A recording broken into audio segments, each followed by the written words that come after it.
Ladies and gentlemen, this is Richard Reviews Children's Books. I am Richard, and today I have for you Learning How to Say You Are Sorry by Susan Kent.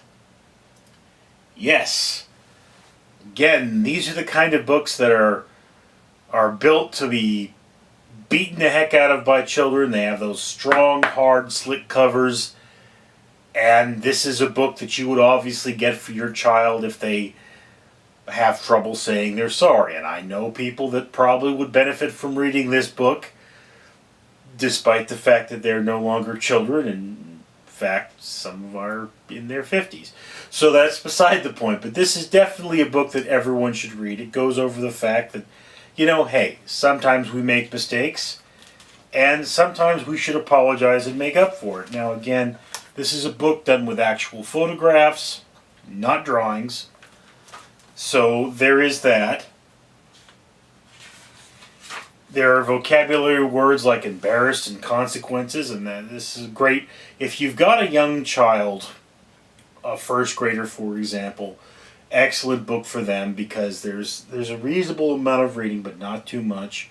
It's going to engage them with characters that they can relate to, and it is going to teach them a little vocabulary, which again is always a good thing. We as Americans, well, I'm an American, you may not be, but I'm an American, and we Americans, we have terrible, terrible diction, and we have terrible vocabulary. So learning to speak is important. So the big words in this book, excellent for your child. This is a great learning experience. It is not going to be hugely entertaining. I am going to point that out. This is a book designed primarily to inform, not to entertain. There are a lot of children's books that are in this category. And again, when you're dealing with a children's book, it's a lot harder to entertain and get the better morals in there. And this book is very well put together. It is a plus as a assignment in a children's book class on how to teach a child something.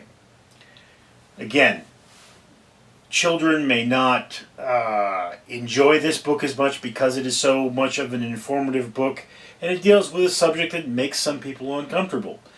But I would still say this is an important book for a lot of people to read. I don't know if I would have needed to have it read to me when I was a child, but I definitely think that this is a great learning experience for children. I mean, again, kindergarten, this would be a class read.